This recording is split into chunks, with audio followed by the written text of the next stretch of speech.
It's been another great day here in the bird garden. I've got some footage to share with you today, previously recorded right here in the bird garden at the feeding station, which is active online 24/7. If you go to the bird garden YouTube channel and look for the live thumbnail, it's going to take you right to the feeding station day and night. Speaking of night, we did have a nocturnal visitor last week. A black bear destroyed our feeding station. You can check it out. There's a couple of videos posted about the bear visits. Now we have to bring the food indoors. But right now, let's go out to the feeding station and see what's happening. I've got a clip for us to get started on. We're just going to do some bird identification. There we go. And we're going to learn how to identify our backyard bird feeder birds. If you're a birding expert, thanks for joining. You probably just like watching the birds like I do. If you're just getting started, don't be intimidated. You'll learn a few names and then a few more names. And before you know it, you'll know the names of all the birds in your backyard or your front yard, wherever you have your feeding station. And you'll begin to have a little relationship with those birds. It's a real connection. I've mentioned this before. It's like when you don't know someone's name and then you learn it, you've enhanced the relationship. So here's a northern cardinal male stopping in for a bite. Let's get that guy rolling. There we go. I don't have any volume at the feeding station because it's in close proximity to our significantly sized water feature, and the water kind of drones everything out. There is a tufted titmouse jumping in the feeding tray there, and he's joined by a buddy, two tufted titmouse. You can see the orange flanks on those birds just add a lot of color. White breast, gray back, gray crest, a little bit of black on the face. That male northern cardinal just enjoying himself there.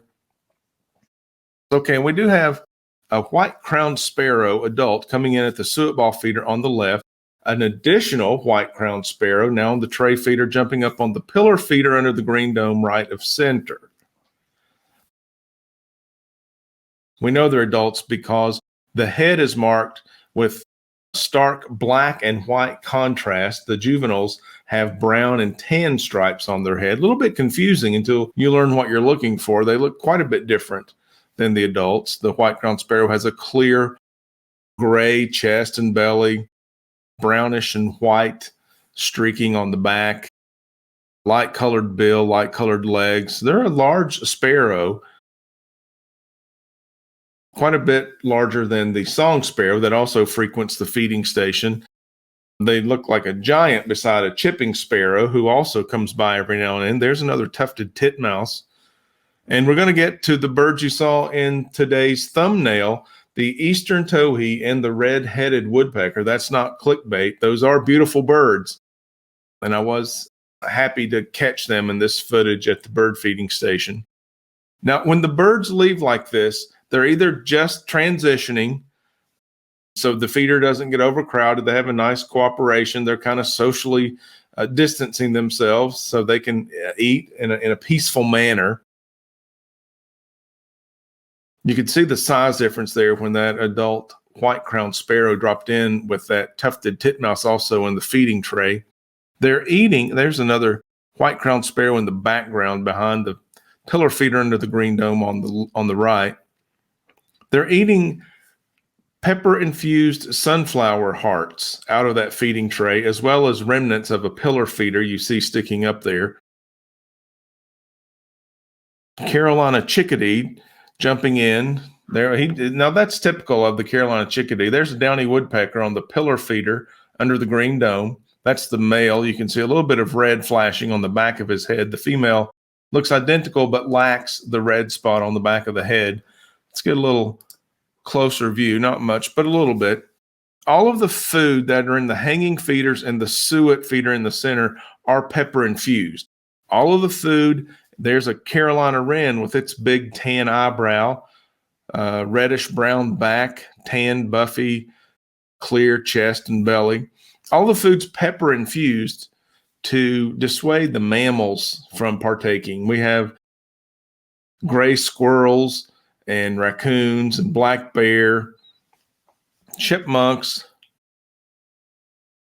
the whole host of eastern woodland mammals. There's another Carolina chickadee dropping in. They don't like the pepper on the food, whereas the birds don't even know that it's there. They don't mind at all. They may even prefer it. I don't know. Certainly hasn't slowed them down. I haven't noticed any increase since we switched to that food. I do recommend it, however, if you're battling mammals, which I've done at this feeding station and other feeding stations like it, to the point of now we have to bring the feeders in at night to keep the bears off. I've had to go out and shoo away a group of squirrels that, the food's just not for them. I want to see the birds eat. So the pepper infused food we get from Wild Birds Unlimited, not sponsored, but they do have a great selection, easily accessible at local stores and on the internet. That's Wild Birds Unlimited feeding station. I've used several. This just happens to be the one that works. They're not paying me to say that. I use the product because it services the birds well. It's easy for me to maintain and operate. So that's the equipment that we're using. That's the type of food. On the right, under the red dome, that is called a nesting mix. If you look closely, you can see that it's got the mealworms, freeze-dried mealworms included with the nuts, the peanuts, and the sunflowers, probably some millet, some other food. Now, I stand corrected. That mix is not pepper infused, and we decided it would be okay to try because we are bringing the feeders in at night. The pillar with the freeze-dried mealworms on the right is not pepper infused. The other foods are, and that's the same food in the 3-tray feeder that the male cardinal is eating from now and in the bottom of the feed tray. Those are I think it's called a fiery feast.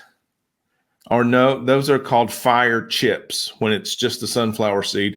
They also make a pourable seed that's pepper coated called the fiery feast. We alternate between the two. Currently, we're feeding the fire chips, again, in the 3-tray feeder and in the 3-bowl feeder and the tray feeder.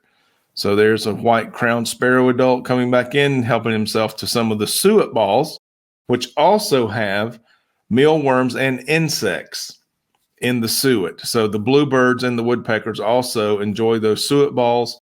And now you can tell that even the sparrows like it, at least the white-crowned sparrow. Let's zoom back out. And see, this goes on at the feeder. This was filmed at around 11 a.m. It's a slow time for the feeder so that the birds don't come in such a group. It's difficult to talk about them, to explain which bird I'm describing, to help you pick up the field marks, to learn the names of these birds. Now, we have a bird that doesn't frequent our feeding station. I've seen one or two called the white-throated sparrow, and it superficially resembles the white-crowned sparrow. So if you look at the throat of these birds, it's a continuation of the gray, kind of like my beard. It's a continuation of just that clear gray, the throat, the neck, the chest, the belly, whereas the white-throated sparrow, as you would expect, has a white throat patch. The male northern cardinal, solid red bird, black face, red beak. The female northern cardinal, brownish, tinges of red, mostly brownish overall, red beak, black on the face. There's the tufted titmouse, a little bit of black on the face, gray back and crest, white chest and belly, orange flanks, colorful. Now, some of these birds I've featured in a species highlight. And is that guy? Yeah, he's still back there. So that you can look on the Bird Garden YouTube channel and find videos dedicated to just these species of birds for a deeper dive into the identification, I guess just pointing out the field marks. That Carolina chickadee appears in a feature video because it's really difficult to distinguish between a black-capped chickadee and a Carolina chickadee, which both occur in the east. The black-cap usually prefers higher elevations, but in some instances, they'll interbreed to make it even more difficult. They'll hybridize, and it's difficult to tell them apart. So learning field marks, the nuances, the finesse of teasing out the field mark in rare cases, some of the more difficult birds, comes better with experience. But a little bit of preparation via instructional videos like this, or reading from a field guide or a really well-done website will get you farther along faster than going out in the field without any preparation. So that's why we're doing these videos, to help you as quickly as possible get up to speed with understanding which birds it is you're attracting to your feeder. And we're going to switch now to a different clip. And this is the clip that's going to include the eastern male towhee. There's the male house finch, redhead, brown streaked body. The female will join him, I believe, here shortly. And she is very similar, but lacks the red, doesn't have any red on her body. And there's a song sparrow dipping into the tray feeder. Look along the fence. That's where the male towhee makes his entrance. And he's a gorgeous bird. Now, this song sparrow, streaked brown back, got a line through his eye, got a line, an eye line right through the eye, streaked white sides and chest. And when he turns around, or if you've already noticed, he has a pendant right in the center of his chest. So it looks like maybe those streaks radiate out from that pendant. But that's a good field mark for a song sparrow. There was looked like a jet going by there. It was a male cardinal. Here comes the song sparrow again. Maybe he'll turn around and let you see the pendant on the front of his chest as the male cardinal joins us again. There's a song sparrow now on the suet balls. So lots of birds at the feeder like those suet balls. There's Carolina chickadee coming in for a sunflower kernel. And then he's gone. That's the tufted titmouse, the Carolina chickadee. They come in, grab a bite, and go. Whereas the cardinals and some of the sparrows, they like to just sit down, tank up. They like to enjoy the buffet. There's a white-crowned sparrow going back in the tray. The cardinal leaves. Song sparrow back there's the pendant. You can see the pendant now. Some people say the song sparrow has a mustache. Mallard bars. Okay, up on the fence on the right-hand side of the screen top, I see the male towhee. The male towhee is up on the fence, and he's flying in now. There he is. He's arrived. Look at that. Black hood, white chest, rufous sides, okay? How do we know that's rufous? Well, the former common name of the eastern towhee was the rufous-sided towhee. Who decides that? His white outer tail feathers. Beautiful bird, striking, black, rufous, white. Man, stunner. Well, the American Ornithological Union does. We have the AOU, and they decide what the standardized common names of birds are, at least here in North America. I'll have to look into that to see if they go ahead and name some birds outside of North America. This helps us tremendously to understand which birds we're talking about without having to learn Latin, which is the language used for the scientific names, often far more times than not difficult to pronounce and or read. There's a Carolina chickadee dropping in. So it's very beneficial, and it makes instructional videos like these more useful. If you know that a common name that we talk about, we're not going to talk about Latin in these videos, they're useful, and they're basically universal within North America. So you can take them anywhere, especially to a field guide or an internet search engine if you want to learn more about a species, only knowing its common name. Now we've got a lull in the action here. No birds.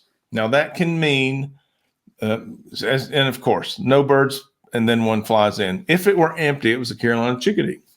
If the feeder remains empty for any period of time, it may be due to a raptor in the area. We've had birds with bald eagles, osprey, red-tailed hawk, sharp-shinned hawk, Cooper's hawk, red-shouldered hawk, I think I heard one out there. So many raptors in the area. So the birds see, and actually there's a cool video where I saw a Cooper's hawk in the yard, captured it on film, posted a video. It had a downy woodpecker just frozen on a pillar feeder for minutes, didn't move. And I found the hawk in one of the trees, got a camera on it before it flew away. As soon as it flew away, then the downy woodpecker goes back to eating leaves. But that's an indication that there may be a raptor in the area when the feeder is empty or a bird is frozen on the feeder. And the birds can sometimes, of course, they have an eye out. They can see the raptor, but oftentimes they hear the alarm call of another bird in the area. And just out of an abundance of caution, they stay down and away from the feeder, or they freeze if they're on the feeder. So we see that from time to time. Right now, I guess the coast is clear. We've got a downy woodpecker in there now on that pillar feeder on the right. The Carolina chickadee we've seen several times, probably not the same one. There are several of those out there. We did see two tufted titmice earlier together. So we know there's a group of those birds out there. They may be share alike, taking turns coming to the feeder. And here we go. All right. Proven. This is the one. Here we go. There he is on the left, the red-headed woodpecker. Beautiful bird. We had them all last spring, summer, and early fall. Glad to see one back for the first time yesterday. That's April 21st here in East Tennessee. And on the right, pillar feeder under the green dome, that's a red-bellied woodpecker. I love this comparison. Often mistaken for the red-headed woodpecker because of the red crown. That's the male red-bellied on the right. The red on the top of his head goes from the beak all the way down the nape of the neck. The female red belly lacks the red forehead. Her red starts on top on the crown, goes down the back, a little less red than the male had. You saw the male had a black and white streaked back, a dusty belly with a red patch down around the legs. Now this red-headed woodpecker, full red hood, just a beautiful bird, white chest, belly, undertail coverts. Now his back, the red goes into black and then white and then black again. It looks like wide bands, black, white, black. This is stunning in any direction. It's a beautiful bird. So glad to have him back. Looks like he's resting on the feeder, tanking up. He's not in a hurry. He's kind of determined to get some food in him. He may have actually just paused here during his migration. He may be one of our birds that are going to set up a territory and have a nest in the back. Oh, there's a beautiful spring plumage American goldfinch. Brilliant yellow body, black wings, white wing bars, black cap on the head. Man, those guys are nice. Lots of color on the bird feeder. Even the sparrows, that white-crowned sparrow, really ornate. That is one of the biggest draws that birds have to me. I love to see these beautiful natural colors. I mean, as an artist, I can appreciate the palette. It's just striking. It's stylish. I think that's where our fashion and style ideas come from, or from nature. And man, what a really diverse set of colors and combinations of design in these birds' plumage. And when you're out in the field looking for these rascals, you notice that also they're cryptic. They look bright, and we point out colorful features here at the bird feeding station, but they get into a tree or into a shrub and they disappear. They're difficult to find. Even the red-headed woodpecker, if it's motionless against a tree, sometimes you're hard pressed to locate one. So wow, I'm enthralled by nature. That's part of the reason why these brilliantly colored animals are just cryptic in their natural habitat. It's amazing. Then when they want to be seen, when the male's singing, trying to attract a mate, they get in the sun just right and they glow. There's the chickadee, black, white, gray, American goldfinch, yellow, black, white, red-headed woodpecker, red, white, black. My goodness. I know many of you are agreeing with me. I hope the rest of you are considering, like, hey, maybe I didn't think about it that way, but that makes birds more interesting. And that's what we have for you today out there at the Bird Garden Feeder. So glad to bring you this video today. If you liked any of the birds here, these birds appear in other videos across the channel. Usually you can tell by the thumbnail and or the title, find the bird that you like. If you like the video, be sure you hit the like button. It helps us to have the algorithm support the channel. If you know someone else who likes this type of content where maybe you find it entertaining, a little bit educational, definitely relaxing, I hope. Always, for me, it's relaxing when I get to watch the birds. Share this stuff. Copy and paste that link into your Facebook, share it out there. We'd love to have some more members of the community. If you haven't hit the subscribe button yet, make sure you do that and hit the notification bell so you get notified when we upload new content. Usually that happens on a regular basis and when we have new visitors to the bird garden or new features to talk about. So it's a pretty good time for all of us who enjoy watching birds to get together and see what's happening here in my neck of the woods. I'd like to know what's happening where you're watching birds. Leave me a comment below. Let me know what kind of migration species you're noticing in your area. I'll see you on the next one. Till then, stay safe.